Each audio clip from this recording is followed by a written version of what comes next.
Dr. Markowitz, the first order of business for the REMAC is the approval of minutes of the May 16th meeting.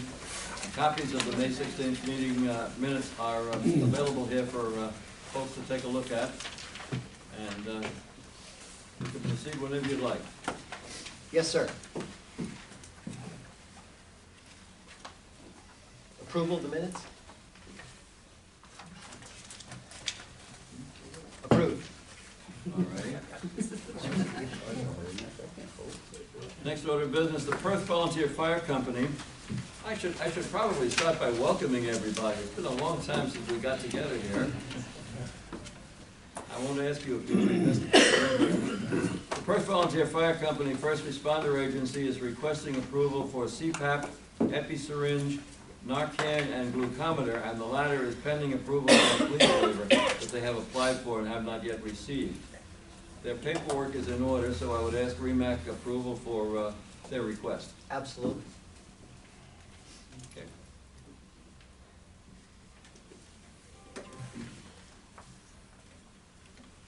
Next order of business, the Summit Fire District Rescue Squad requests approval for 12-lead BLS program, signed off on by their medical director, and all paperwork is in order.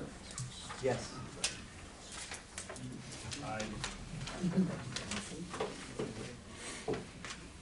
Now, AMR requests approval to begin RSI training. I'm going to let Beth McGowan chat about that. Okay, so it's my program. Thanks. So one of the things that we identified when we were talking about SET programming, when Ambulance Services of Fulton County brought it, was that CMT did not have RSI, and we have now become AMR and would like to begin bringing that into our toolbox for helping people. We are continuing to develop our SET program. We now have a few vents available, the LTV 1200s, and I've been learning and working with the AMR Syracuse people who have a very successful RSI program, and they will be available to come down and help us train and get our program running and set up. I would ask the physicians if they have any comments or inquiries about this. Who's your medical director, and is he going to be involved with this? We have 3 medical directors, and yes, they will be. It's Dr. Donald Doynow, Dr. John Rubin, and Dr. Derek Cooney. So they'll be doing every review of every one. Is there a need? I mean, do you have any idea how many cases you would have had in the past year that you would have done this on? I'm just curious. I'm not sure of the need. So I'll introduce myself first. I'm Bill McGarty. I'm the clinical manager for AMR. Bill McGarty. So I'm a clinical manager for AMR for New York. Beth and I were talking, and I would have pulled some data. I don't know how many intubations we've done since we went live March 30th. I'd have to look at that data, but versus how many that we should have intubated and couldn't intubate, then I'm not sure either. So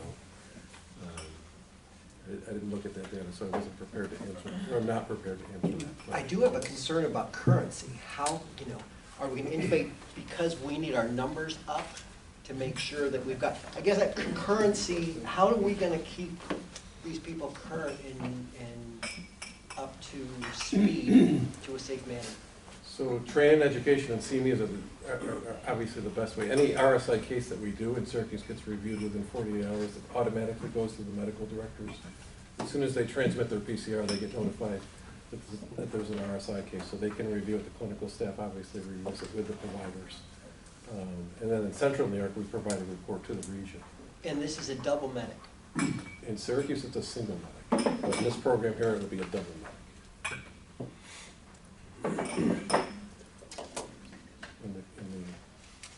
Only at a double medic.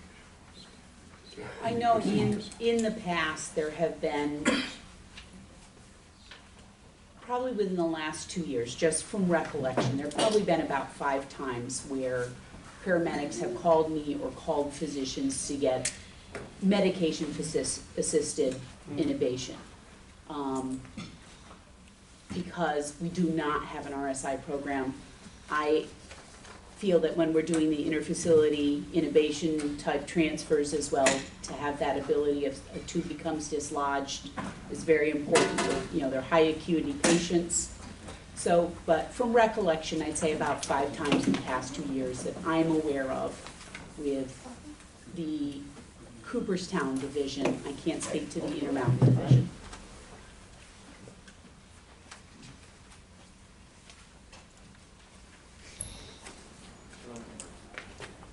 I mean, if they review every case, that's pretty good, within 48 hours. Does that happen in Gavin? Review them Dr. I I review them, yeah. pretty quickly, he gets it, or? Yeah, because generally those are fentanyl pushes or some kind of narcotic push that he's gonna see anyway. So yes, they get pulled, and Mickey ran it. We also do, our credentialing is every 6 months, so when we talk about being current, we provide a CME update every 6 months. Our medics have to not only provide vet competencies, but they also have to prove that they can get the tubes, and we, run through the entire recert, I guess. Get the tubes mannequins? Mannequins. And review of charts to see that they're hitting the charts. Volunteer.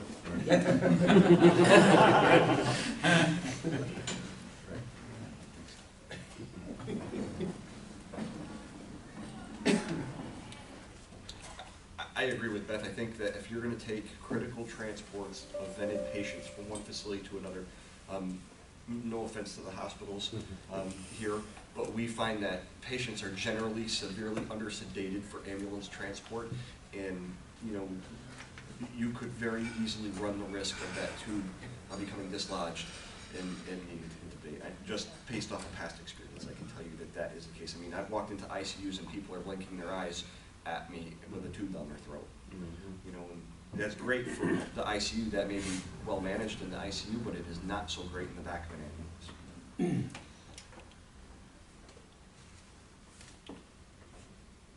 I mean, this isn't a skill to also, I mean, this is a skill that everyday paramedics learn in paramedic class. It's not even a skill that is above and beyond our scope anymore.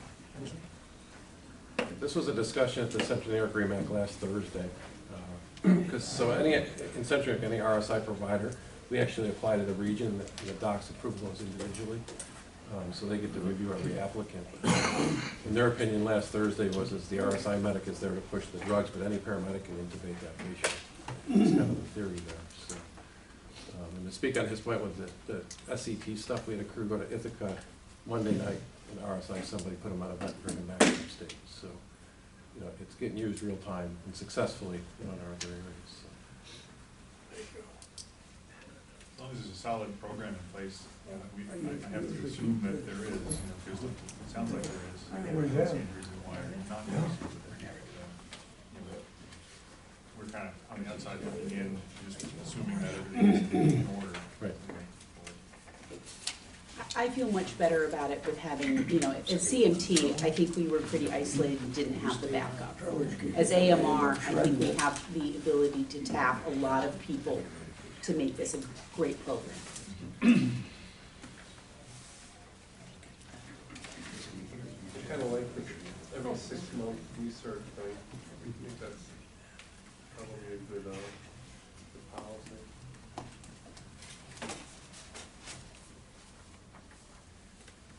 So you need a motion for approval from here? Is that what we're doing here?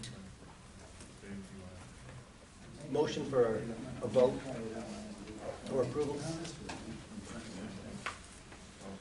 I vote yes.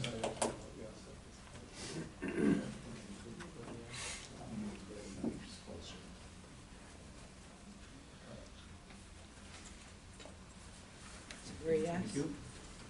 So we get 2 yeses, I vote no. I'm sorry? 2 yeses, I vote no. Okay. I don't think we've got enough diplomatic support to be appropriate. You got 3 yeses. Okay. Dr. Lewis? Yes. I know. I put the pressure on. Thank you very much. Thank you. Okay. Next item of business is the update on status of the BLSFR agency recertifications in our region. Mr. Farrell, sir. Aaron gets another gold star. Oh, gonna have to get a new plaque for all those gold stars.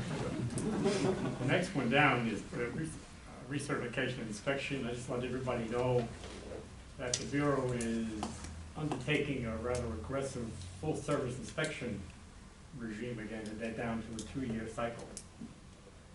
So I'm gonna be busy for a while. Okay. So don't be too surprised if you start getting inspection notices that you've had in the last couple of years.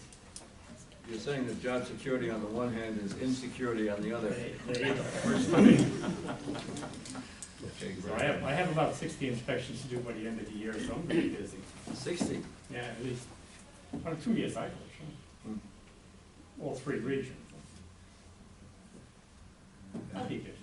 Is there, are these inspections are going to be conducted as previously, I Full presume? service inspections with notice. That's what, okay. You'll also see an increased number of spot inspections on the road, which is where whenever you're gonna find a problem, that's where you're gonna find it. When you give somebody 4 weeks' notice to fix the problem, it's usually pretty well fixed. The crazy part is Joe has an iPad, and he comes out with the iPad and does it all high-tech.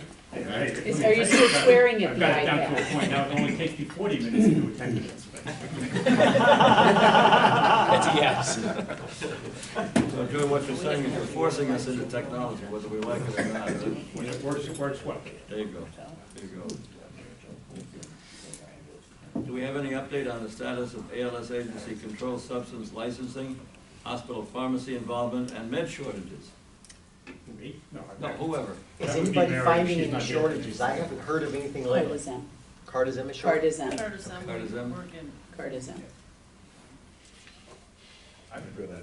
So you've got low pressure still in your toy box. You guys are having trouble with getting cards in? Yep.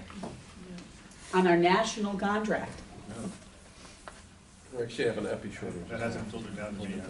No, in the hospital, Actually, I think a few of my medics have a vial of Cardizem that they got, and they're making sure that it goes from crew to crew to crew to make sure they have something with them.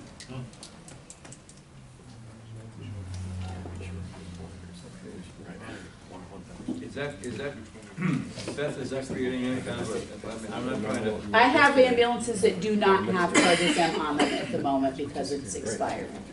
Dr. Markowitz, have you noticed any problem with the Cardizem shortage among the squads that you service as a medical No, person?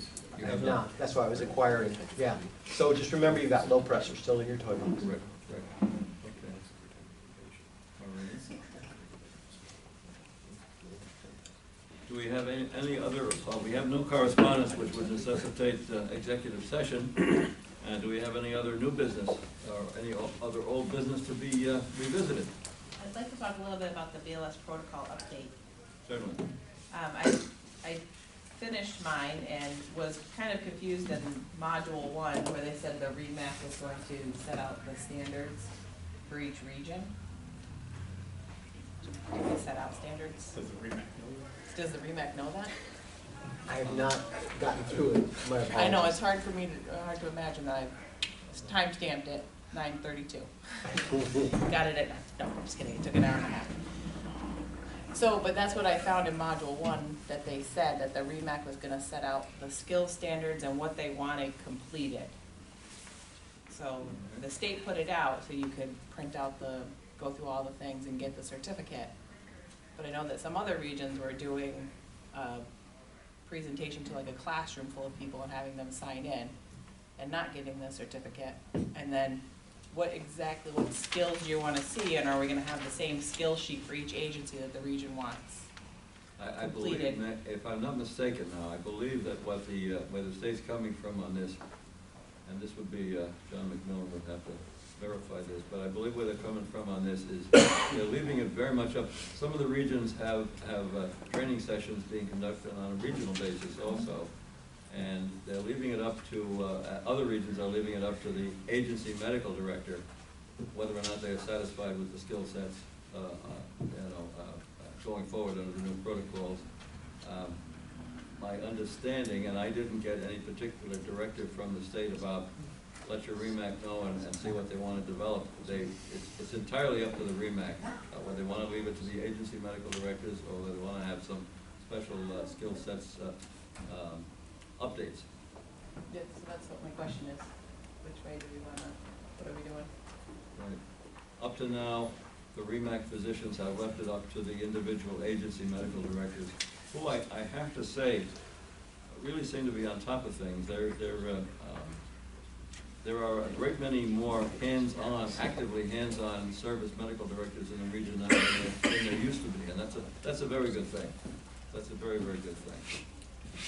I see this from the paperwork I receive and from the phone calls I get, and that's very positive. So, this is not a decision that the REMAC has to make at this session, at this meeting. This can go forward and pending further discussion. But right now, the ball, if you will, the ball is in the court of the service medical directors who are following up on the training within their agencies. Each agency officer has the responsibility of keeping their medical directors fully involved throughout. This is true of every agency in the state. Right, but I guess where my confusion came in that module is they said that the REMAC was gonna set the standard on that. If it was gonna roll back from the REMAC, or if the REMAC was going to issue a set of skills things. And if we push it off to the next REMAC meeting to make the decision, then that pushes it off till November, and everybody's due December, the end of December. So at this point, we're behind the ball in September. I think the wording might possibly, on that particular, I'd have to revisit the module, but I think the wording might be a little bit confusing because the state has not made any urgent push known about REMAC making decisions. So is this something that can be investigated and the physicians can make a decision offline and then you could push it? That was actually my thought. Why don't we get through that, shoot an email back and forth, come up with a plan, and Phil can go ahead and send it out to all the agencies at that point. Sure. And we'll get that done shortly. Absolutely. My apologies about being busy. The state is using, I just wanna make sure we don't, it's hard to get cyberspace a volunteers lot together. more wide open, Yes. absolutely. And So I'm we're gonna gonna have, need time, we're gonna I'm need gonna, some. yeah, I'm gonna have to do them through the skill sets, and bring everybody in for the mannequins and stuff. Our agencies don't have mannequins themselves. So Right. I just want time to schedule that and get it done. Could I ask one quick question? If the REMAC doesn't set a regional standard, does the state have a default set of standards that need to be met? To my knowledge, they They do said not, this. they do not, Dr.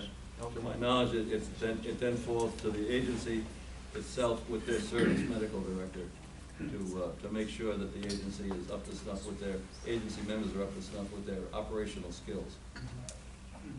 Has anybody heard of what skills are being identified as needing to be trained?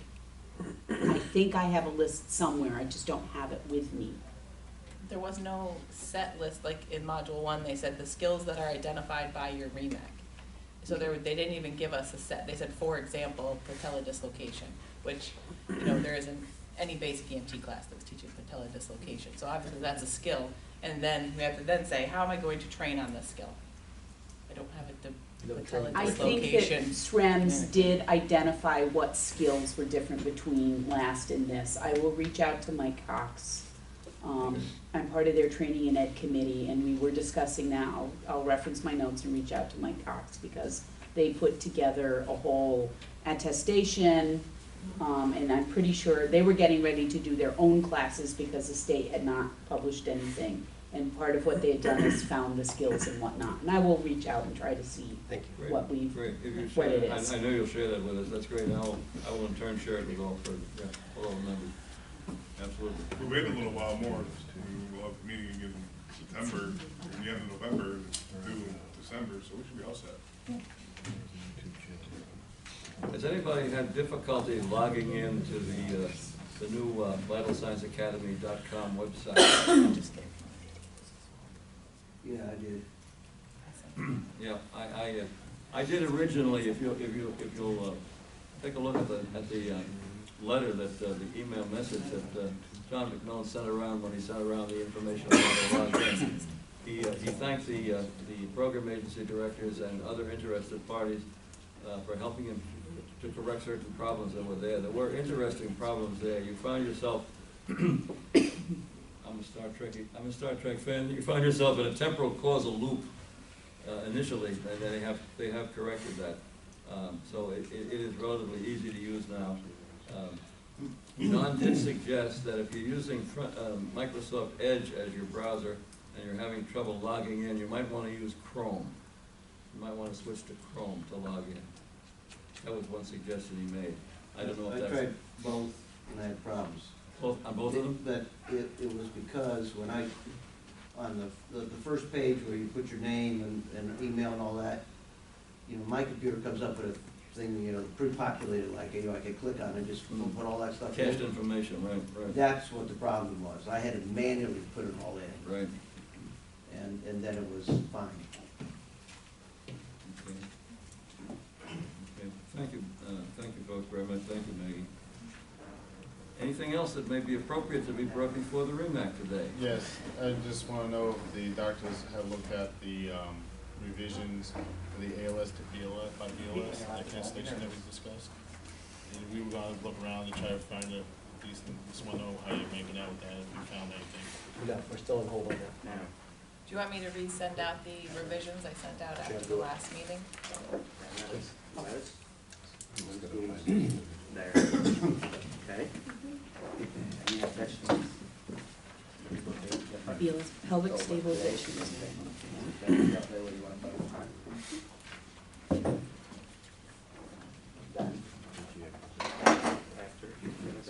All right, anything else?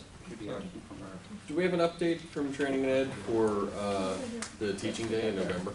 We do, we're going to bring that up this afternoon. Okay. Yeah, we have quite a nice update, yes. You always take the plastic off. Anything else for the REMAC? They're gonna be breaking. Dr. Marquis? Anything, sir? Nothing further, sir. All right. Ready to adjourn. Here. Motion to adjourn then. Here. Now put Tom.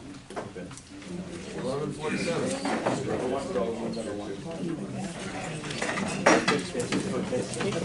11:41.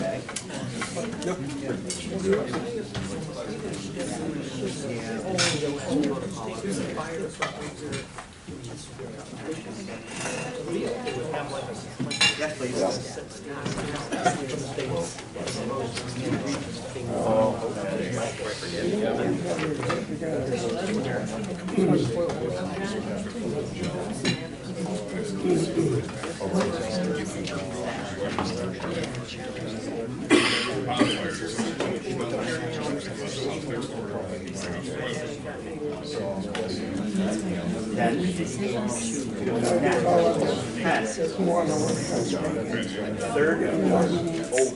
Third one.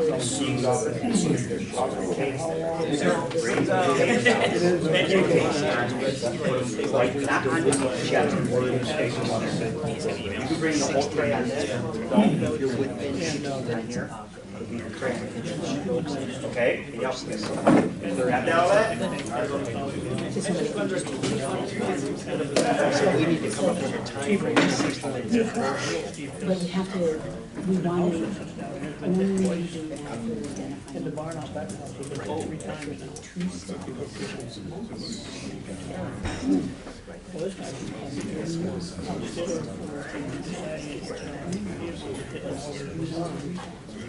Which is actually more than